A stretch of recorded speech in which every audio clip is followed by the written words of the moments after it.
Hello. Hi, reinventors. Is that a word, reinventors? The people who are participating in reInvent. I am so happy that you decided to attend this session about increasing your resilience and preventing burnout. And I was thinking this morning, like, why would you come to this session?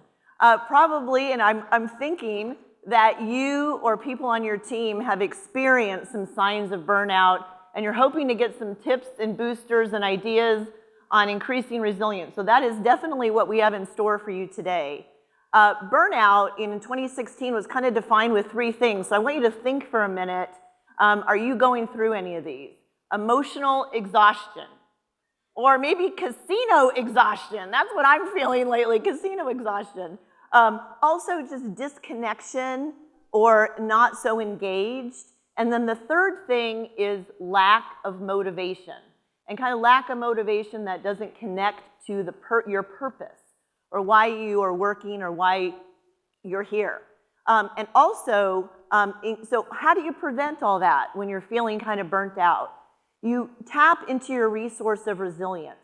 So you either have to have kind of that cup full of resilient techniques, or you experience them when it arises. And so we're going to give you some ideas today on how to bring in some small adjustments, maybe some major adjustments, some things you can do for your team. I am Kelly Hand. This is my colleague, Charis Loveland, and we are part of the EPIC Leadership Program at AWS. It's part of digital innovation. And that is our innovation programs, we're now renamed, have the learning from Amazon, the working backwards, and the culture of innovation. And those are all about processes at AWS. What we found is that we have to kind of think about how do the people get affected as well from an innovation standpoint, and that is how we developed the emotional intelligence and the EPIC leadership program. So Charis and I know a lot about burnout because we're both working moms. We've both worked in technology for about 2 decades each. Charis focused on AI, ML, and I led sales teams around the world for Cisco, McData, Polycom. And so there were many times when we were like, we are tired, we are depleted, or the teams that we led and managed, we recognized in them that they were depleted and burned out. And even just a couple years ago, or a couple of weeks ago, I was talking to Charis and I noticed something was a little off. Do you remember that, Charis? I do, Kelly. In fact, it was a Chime call, right? Our favorite platform. Yep. And, I got online and Kelly just noticed these symptoms of burnout, right? I was kind of not smiling. Have you ever felt like that, right? You get up in the morning and your computer's already on from last night. You're like, all right, time to do it again. And it feels like Groundhog Day sometimes, right? Even if you love your job as much as Kelly and I do. And so the kind of symptoms that Kelly recognized in me, maybe you can relate to, right? This feeling of, I guess, some dread and anxiety upon going into work, or even anxiety right upon waking, difficulty switching off at the end of the day, right? Kind of being over-focused on work. And so there's so many of these techniques that you can use to help combat some of these symptoms of burnout. And what I ended up doing in this case, Kelly, is I was going on a long weekend vacation to Woodstock, New York. And so that actually took all of those symptoms of irritability and crankiness and, that feeling of, oh gosh, not another day of this, right? I have all the paperwork to do and feels like I have no time. So taking a kind of a macro vacation is definitely one way to help yourself recharge. Yeah. So, I noticed she was a little grumpy. She's a very positive person, and I noticed there was something not right. So when she came back, you were very refreshed. I do recall that. So today we're going to talk about for 60 minutes kind of what emotional intelligence is and why it would matter to you in your organization, and then share with you, that Amazon recognized this in our employees, and so what we've been doing over the last few years to support the employees at Amazon and the leaders at Amazon. We'll talk about the EPIC program, and then we are going to give you some we might even do a few of the techniques in the next hour. So Charis, why don't you talk about what emotional intelligence is? Thanks, Kelly. So there are distinct components that comprise who we are as human beings. They are our IQ, our personality, and our EQ. So you might be thinking, what exactly is EQ? And why are we talking about it at a tech conference? There are 30 sessions on resilience here in the cloud at reInvent. But as far as I know, we only have this session on personal resilience. And so your IQ is kind of your technical skills, your inherent intelligence. Your personality is how you comport yourself. Are you shy, introverted, extroverted? And your EQ is, put quite simply, the intelligent use of your emotions. How do you interact with others? How do you self-manage your emotions? And how do you use these techniques to your personal and professional success? So things like grit, grace under pressure, maybe not replying all to an email with a nasty response when it makes you upset, right? Maybe not giving a career-limiting move, taking a breath, taking a pause, and being able to compose yourself. And the reason we focus on EQ is because unlike your IQ and personality, which are fixed around the age of 10, in fact, your EQ, due to the beautiful neuroplasticity of our brains, is malleable and can be improved with the techniques that we'll share today. And EQ is really important to your overall financial career success. So this graph shows what is your lifetime earning potential and which elements comprise it. This is based on research from Dan Goldman, who wrote the book on emotional intelligence in the 90s. And in all kinds of jobs, about a third of your lifetime financial performance is determined by your IQ and technical skills, whereas 2/3 comes from your EQ. But if you think about leadership roles, it goes even higher. 85% of your lifetime career success can be attributed to these human skills we'll be talking about today. Again, developing that resilience and really sustainability using grit, perseverance, and being able to leverage your own emotions and read the emotions of others to be able to benefit you. And the other thing that we love about these skills is that they are universal. They don't just apply to your career, you can also use them in your personal life. And keep in mind that Kelly and I are both passionate students of emotional intelligence as opposed to experts, and we'll be sharing several techniques with you. They may not all resonate, so just keep the ones that work for you. You can actually break down the components of EQ into a couple of different areas. We've got the personal competencies. How self-aware are you? And how do you manage that? Things like stress, as well as the social competencies. That is, how aware are you in social situations, reading the room, and how do you manage and foster healthy, productive, and sustainable relationships? And I love this quote from Oprah, because advancing your EQ is all about helping you optimize yourself. So evolving into this complete person that you were meant to be. And I think EQ is really important now in 2022, even more than ever, because we've just been through a global trauma of the pandemic. And this is research coming out of a workplace poll from Gallup in 2022, and they surveyed over 110,000 companies in 100 countries. So we spend a lot of time at work, right? Even just look at reInvent, starts early in the morning. I talked to someone in the elevator this morning who had a customer meeting at 6:45.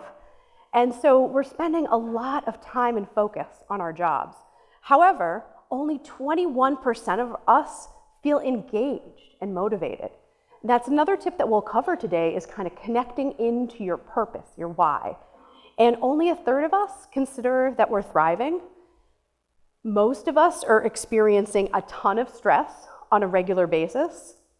And unfortunately, over half of us, 60%, feel detached at work, and 19% of employees state that they're miserable.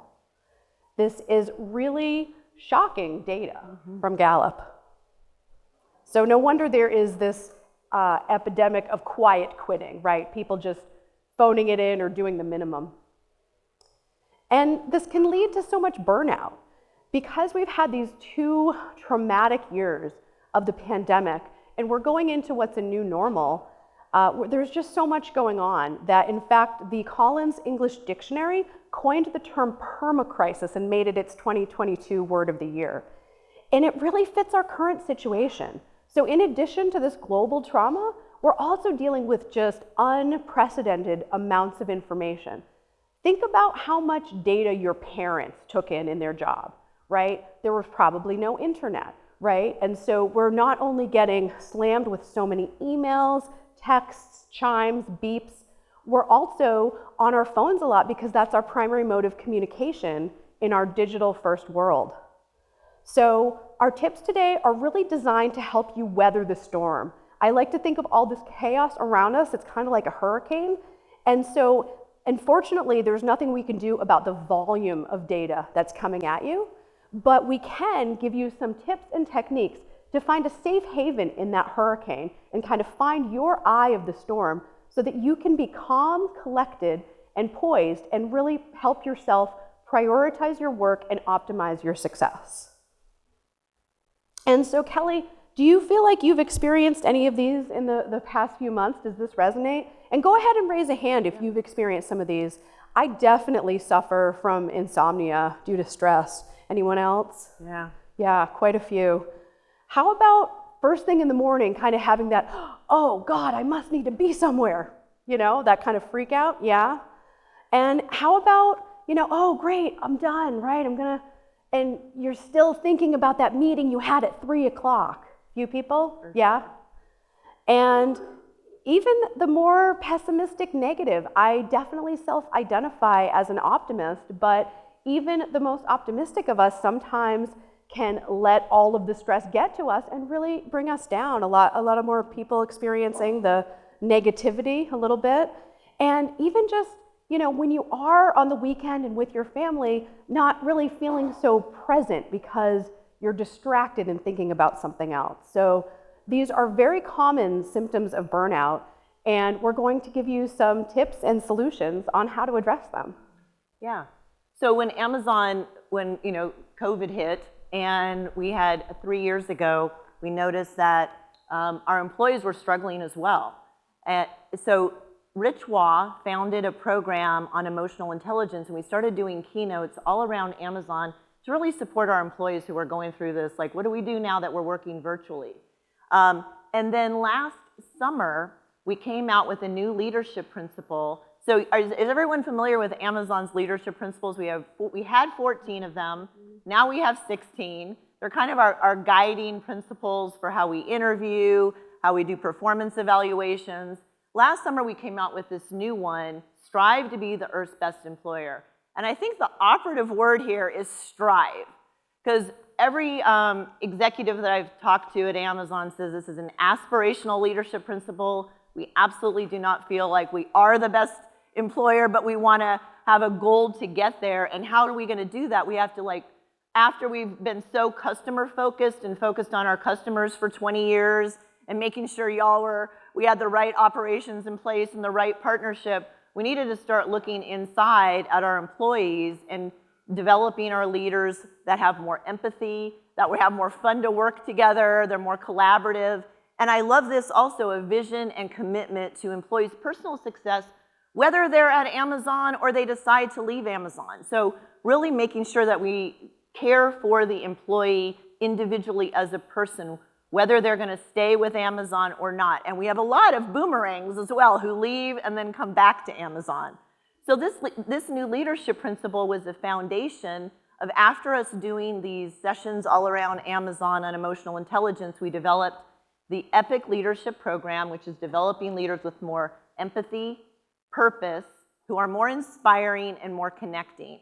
And we currently have about 220,000 Amazonians that we have taken this 60-minute, similar to what we're doing today, this keynote just to talk to Amazonians. Over 13,000 customers and partners we've talked to as well. And then this year in March, we started an all-day EPIC workshop for our Amazon leaders and their teams. And we've come all around the world now. We've done about 40, a couple for our customers. So now that we've done these workshops internally, we wanted to, share with you what we've learned and anything that you might be interested in. So after you hear from us today, if you think this is something that might be valuable for your organization, feel free to contact your account manager, your account team. They can get engaged with us. Again, we're part of the Innovations Program team. But what we start with every workshop that we do is we do an emotional intelligence assessment, and then we look at the areas of emotional intelligence that you want to strengthen or improve, or ones that aren't serving you in your leadership. And we also start with recognizing and naming your emotions and being able to have some agility around that. So we start with emotions, right? And the question I always get asked is, is it relevant and appropriate to be talking about emotions at work? I mean, what do you think? Yes? No? I'm seeing some head shakes, yes. I know when I started in technology 25 years ago, we did not talk about emotions. It was very separate, right? You had your home Kelly and you had your work Kelly, and never the two shall meet.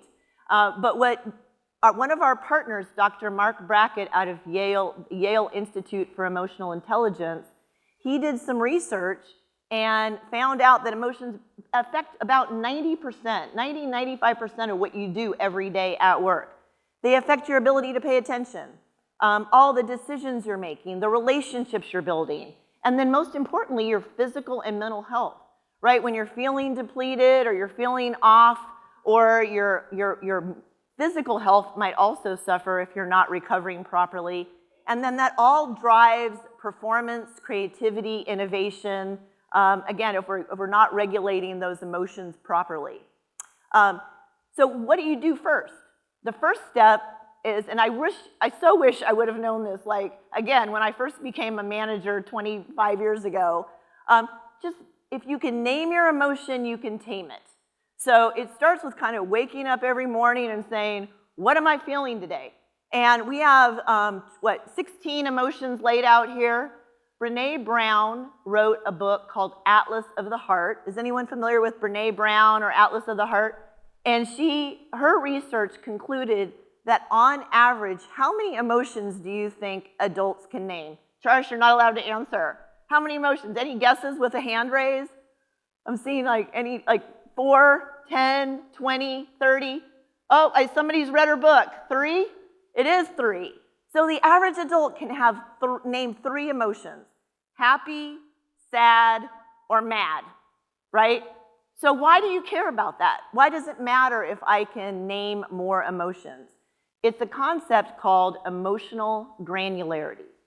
And emotional granularity means maybe I'm not feeling mad, but I'm actually disappointed, or I'm frustrated, or I'm anxious, or I'm hungry, or I'm tired. There's a lot of other ways you can figure out what you're feeling. And again, emotional granularity is important. Why? Well, the research said that if you can actually name more, be more descriptive of your emotions, you're gonna have less doctor visits, less visits to the hospital. You won't have those angry outbursts when somebody, kind of hijacks you emotionally. And then also less alcoholism. Now, I was just thinking maybe not in Vegas, but that is what the research says. That is what the research says. And so Mark also came up with, of course, this was not our doing, but it's a technology application called the Mood Meter. And you can download it right now. A lot of our colleagues use it to kind of assess trends in their day when they're feeling. It's got an axis of energy and pleasantness. So if you can kind of say, I'm kind of feeling like at 10 a.m. every day, I'm high energy and high pleasantness. I'm feeling in the yellow zone. I'm happy and cheerful and proud and optimistic. So what should I be doing at 10 a.m. when I'm feeling that? Maybe that's when I, call customers, have meetings, have to engage with other people. But if I'm then, kind of like right before lunch, maybe around noon, I go into the green zone where still pleasant, but my energy is feeling a little lower. Then I'm gonna say, I'm peaceful, I'm mellow, I gotta go get some food or something to up my energy. And then on the left side is the lower energy feeling of, if I'm in the red zone and I'm high energy and high unpleasantness, I might not want to respond to an email or, have a customer meeting. That might be where I need to go take a walk, pet the dog, go do something that is a recovery mechanism so I can manage it.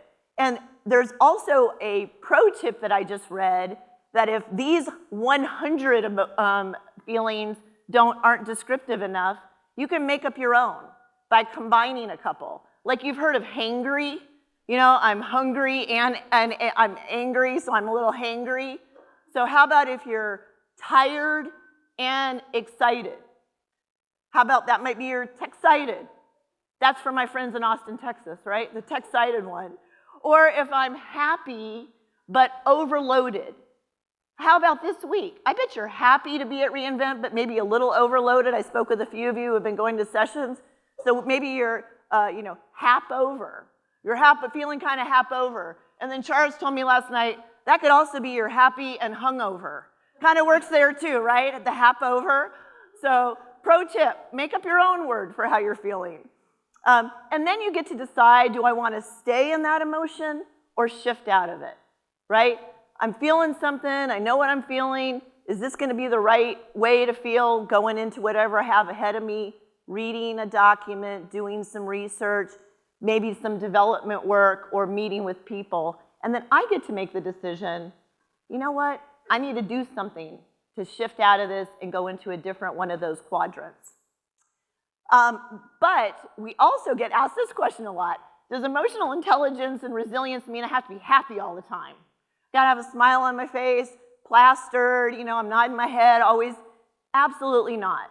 Because just as annoying as maybe toxic negativity is, when you have that grump in the room who's like sucking all the life and energy out or saying no to everything, I think toxic positivity is just as annoying. Like if you have a strong feeling and you're working with a colleague and they don't acknowledge it, they're just like, oh, chin up, oh, everything's gonna be great. Sometimes it's not great. Sometimes it is not great. And you wanna just have someone realize what you're feeling and just sit with you. And again, this is a learning that I didn't know many, many years ago, and certainly my 2 grown children would appreciate it if I would have learned this. Instead of offering suggestions and always looking for solutions, sometimes the best answer is just to say, I'm here for you, I'm listening, and help people get in balance with you and with their emotions. So we aim for balance on the emotional intelligence team, not avoidance. If you avoid those emotions, Brené Brown says, unfelt emotions actually are not benign. They metastasize, they come out sideways in comments you're gonna make or the way you behave with people. So we wanna feel them and acknowledge them and be able to sit with them. So now I'd like to have Charles talk to you a little bit, one of the most resilient people I know, about resilience. Thanks, Kelly. Yeah, so if you think about this metaphor of your life as a river, there are really 2 keys to resilience. And the first one is positivity. And this is learning to go with the flow and float down the river. And then the second key is grit. And that is when you hit some stage 5 rapids and the waves are all cresting over you, right? Could be a crunch time in your personal life. Maybe you've just had a child. Could be that you're prepping for a promo at work and you're overwhelmed and overloaded. So that's where the grit comes in. So starting with positivity, we actually all have a negativity bias. It's not our fault. It's hardwired in our brains. So if you think about our ancestors foraging for berries, if they ate the wrong berries and then they died, that is important information to remember. And so it's really important that we then neutralize our negativity bias. So have kind of a healthy ratio. Some people say it's 3 to 1 or half and half, but make sure you're thinking some positive thoughts. And why is this important? Research has shown that it actually leads to better performance, quality, and customer service. And it even affects your health. One study we read at Boston University and Harvard shows that optimists have a 50% greater chance of living past the age of 85. So you might be sitting here thinking, oh crap, I'm really negative, or the thoughts I have are negative. So am I doomed to failure and an early death? So no worries, I gotcha. We have a fix for that. And we like to call it the 3 by 3. So I want you to think 3 thoughts that you're grateful for every day for 3 weeks. And the reason we do 3 weeks is because that forms a habit. And so it can be really challenging to, focus on this, but there's actually interesting ways to integrate it in your daily routine. My favorite way to do a gratitude practice is to take a walk in the Maine woods. And Kelly, I understand you have a great gratitude practice as well. For me, it's like we're kind of reflecting on the day, and at night when I'm laying in bed, or right before bed, thinking about who made an impact on me that day, who helped me, who connected, and then I send them a text, or I check in with an email, or through our Chime internal messaging, just to thank them. Notice who made a difference in my day. Yeah.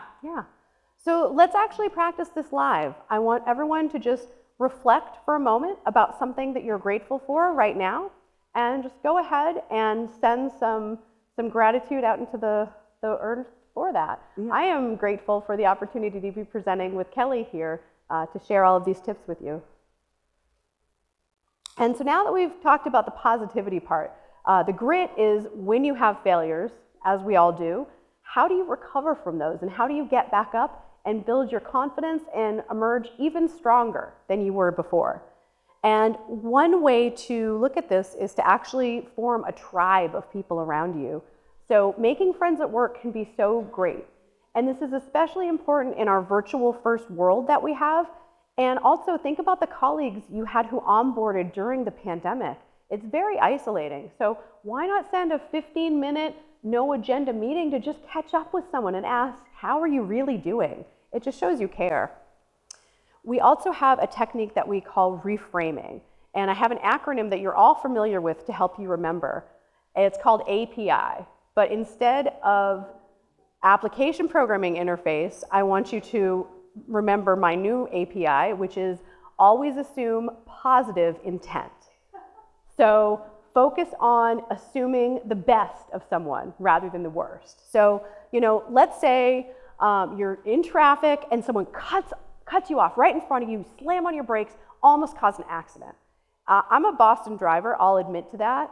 And my first instinct is to chase down that person and who is this person? What did they do? What did they look like? And either give them some choice words or a choice finger.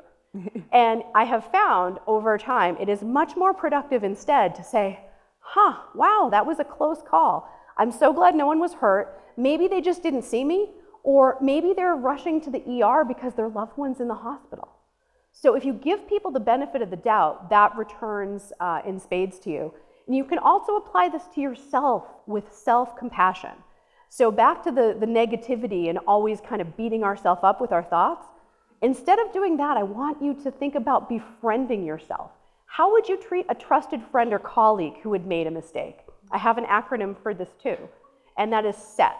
So think of things as specific, external, and temporary, as opposed to personal, permanent, and pervasive. So if you get some critical feedback, don't take it personally, take it seriously, right? But really talk to yourself about, okay, I missed this deadline. We can't all be perfect all the time. And really consider yourself your own best ally. Finally, you can get more grit by connecting to your purpose. Simon Sinek has an amazing TED Talk about this, Start With Why, and a book by the same name. And the idea is connecting to what you're doing. How is it going to help you benefit, yourself, your family, your friends, and the world at large, right? Our technology companies, for instance, are doing some amazing, life-changing work. I have always found purpose in my tech career by mentoring to underrepresented minorities trying to get into tech careers because I have enjoyed my career so much. And so what is it that you can connect to that helps bring you meaning and purpose?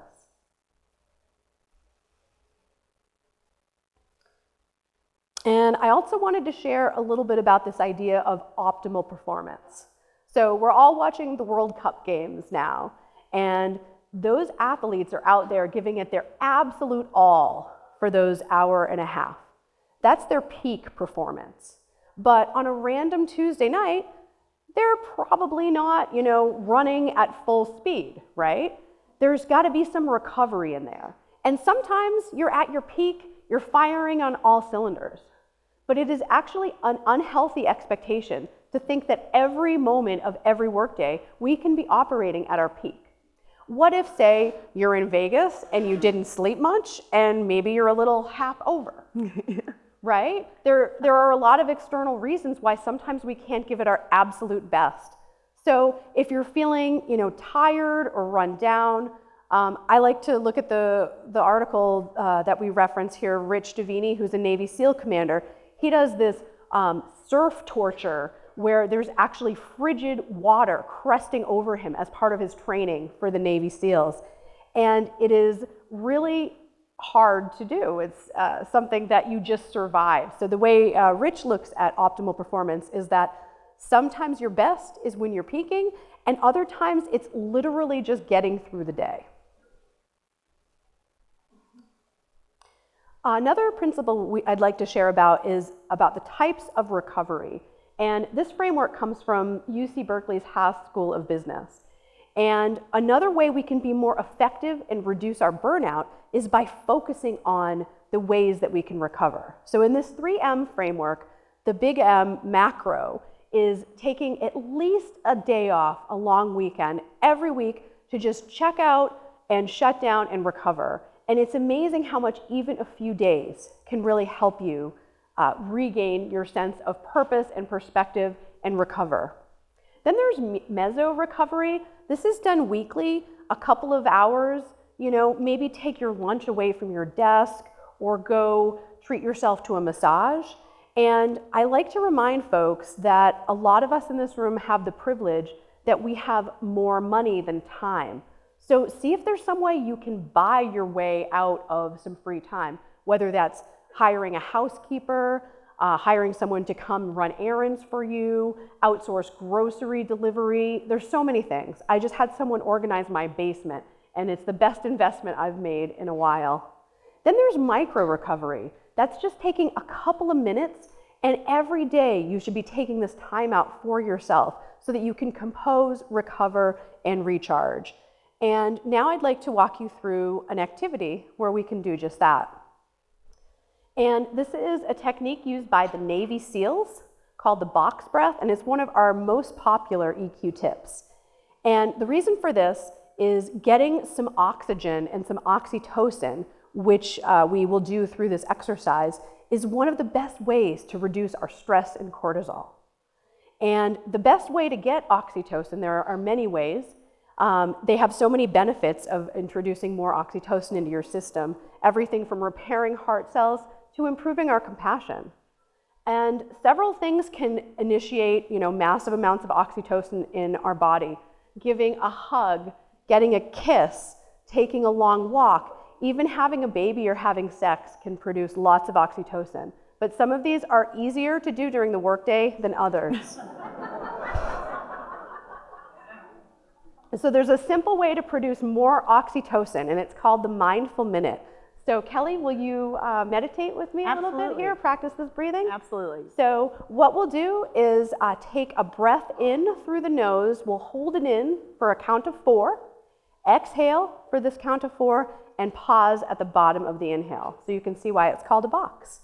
And so if you feel like it, you can go ahead and roll your shoulders back, maybe close your eyes, and we'll try this just for 1 minute. If you haven't done it before, just humor me, you never have to do it again. And if anyone has like one of those, like an Amazon Fit or your Apple Watch, take a peek at it right now, and then take a peek at it after you've done the breathing and see if there's been any adjustment or change. Yeah, let's look at our heart rates a little bit. All right, I'm at 113, and we'll see if it goes down. Yeah. So with the eyes closed, take a gentle inhale through the nose for the count of 4, 3, 2, 1. Hold it in. 4, 3, 2, 1. And exhale gently. 4, 3, 2, 1. And pause. 4, 3, 2, 1. Gentle inhale for 4, 3, 2, 1. And pause for 4, 3, 2, 1. Exhale slowly. 4, 3, 2, 1, and pause. 4, 3, 2, 1. Take a gentle inhale for 4, 3, 2, 1, and hold that in. 4, 3, 2, 1. Exhale slowly. 4, 3, 2, 1, and pause for 4, 3, 2, 1. Now, I'm counting. That was just a minute. Does anyone feel a little different? I saw a yawn here. Maybe you feel more relaxed. Maybe you realize just how little sleep you got last night. But this is a really brief way that you can just get a moment of Zen in your day. I highly recommend it. We've actually activated in that short 60 seconds our parasympathetic nervous system, which is our rest and digest system, and it downregulates our anger and allows us to just feel more relaxed and at peace. And so with practice, this can help you recover from a stressful situation. And it sent a lot more oxygen to our brain. In addition to that amazing oxytocin, our brains only comprise 2% of our mass, but consume 20% of our oxygen requirements. So we've just given our bodies the gift of a lot of oxygen and our brains some oxytocin. It's also important to focus on recovery individually through your day because we can't actually manage time. It passes whether we want to or not. And so the way to make the most of it is to leverage your natural cycles. We typically have about 90 minutes 3 times a day of active focus. So leverage those slumps and take a time out to do a box breath, to take lunch away from your office, maybe to go for a walk. And so I usually will do 1 focus period of work in the morning where I'm feeling at my best, and then try to get 2 in the afternoon. And if know yourself, if this time of day, kind of mid-afternoon after lunch, you're feeling a little sluggish, that is a great time to have meetings because you're sitting and absorbing and listening to information. Or maybe, do some of your research that is not time sensitive but important. So it's all about working smarter and more efficiently as opposed to working harder. And one of my mentors at Amazon gave me a great suggestion, which is to make this month, this is the last day of the month, November, right? So he encouraged me to say no to as many things as I possibly could. And it has really helped my sanity and my prioritization. So don't say yes to every meeting, otherwise you're going 7 a.m. to 7 p.m. with no breaks, and that is a recipe for burnout. So ruthlessly prioritize, but make sure to give yourself some of these macro and meso recoveries to stay on track. And Kelly, I understand you have a couple of jokes for me. Oh yeah, because the tip number 3 is we gotta laugh more as adults. So did you know that the average adult, can you guess how many times a day we laugh? Again, with a wave of hands, anybody have any guesses? It's actually 15 times a day. That's not very much, right? So as children, laugh 400 times a day. Like what a difference, right? Like just that spontaneous erupting laughter that, kind of does do all these things, gives them an endorphin rush, helps with the immune system. And laughter is pretty connecting. So, I would tell y'all a joke about the cloud. It's probably gonna be over your head. Bump, bump, come on. All right. And you know how to leave Las Vegas with a small fortune? Come to Las Vegas with a large fortune, right? Has anybody lost any money gambling yet? Or how are y'all doing with your fortunes? And then, okay, my last one is, why did the Dalai Lama come to Las Vegas? He loved to bet. All right, I got one. They're all kind of dad jokes, but it is what it is. All right, so speaking of the Dalai Lama, our last thing we want to talk about is empathy. So I think, the Dalai Lama is probably one of the most compassionate people just with his work. And a lot has been said over the last few years about what is empathy. So I imagine you each have a definition in your minds about what empathy is. At its core, we'll offer a couple of these. It's the ability to understand and share the thoughts of someone and feelings of someone else. And I think, again, the key word there is kind of that understanding, because you might not be able to relate to the experience they're having. You may have not had a similar experience to what they're having, but you can at least try to understand what they're going through and how it's affecting them. And I think that's empathy at its core. And the big question we always get asked is empathy learnable? Maybe I'm just not an empathetic person. I hear this quite a bit, or I know people who are empathetic, but that's not me. So another person that we partner with is Dr. Jamil Zaki out of Stanford, who just wrote a book called The War for Kindness. And that book is all about his research answering this very question: is empathy learnable? What he found was about 30% of empathy is like our set point. You're kind of born with it, 30% more or less, right? Some of us are more empathetically, skilled, or that just kind of intuitive. And then 70%, though, he found, can be learned. If you are just interested, if you take notice, if it's something that you want to do better, then you can, improve your empathetic ability to listen and connect to other people. The other thing is there are 3 different types of empathy. So a lot of people think empathy is just emotional empathy. Like, when you cry, I'm going to cry. If you're feeling sad, I'm going to feel sad. Kind of like children, how they are in tune to people's feelings. Or I know my dog can pick out whoever is having a bad day, and she just comes over and kind of puts her head on your lap to make you feel better. So that's I'm going to feel and connect to what you're feeling. But if you're a pretty logical, cognitive thinker, you might be more attuned with the cognitive empathy. Like, I may not be able to feel what you're feeling, but I really do want to understand why you're feeling it and what's going on, and I'm curious, or like when Charis was having that bad day, if I wouldn't have known how she normally acts, which is optimistic and positive, and she's got a super can-do attitude, and then all of a sudden that morning she was like, I'm hating life, I don't like this, that's not going well, and I was like, whoa, something's off here. So I asked a lot of questions about what was going on to get to the heart of it. And then the third part is probably more the Dalai Lama. Empathy in action is compassion, or I know what you're feeling now, and I want to help you. Like, hey, Charles, let me take something off your plate, or is there something I can do this afternoon to make that better for you? So asking someone if you can help. But what are the blockers to empathy? Has anybody ever thought about why we struggle with being empathetic? Well, number one is what we were just talking about, too stressed out or burned out. If you are burned out, it's very difficult to notice how someone else is feeling, to see the expressions on their face, to see what's going on in their body, to have any feeling about, I want to understand what you're going through because I'm so stressed out, I'm just trying to keep my head above water. The other is, it might be too painful. If someone has a really painful experience, like a death or an illness, connecting to it might make you feel also not good, and you don't want to not feel good. And then the other is not having the skills. So if you, again, we're builders, we're solution-oriented. I think that's what Amazon definitely hires. But the best empathetic skill you can do is just say, I'm here for you.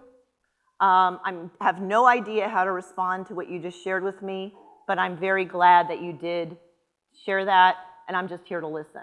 And so sometimes it's just as easy as that, just like holding space and sitting next to someone when they're going through an experience. We have a little bit of an acronym called Go Big.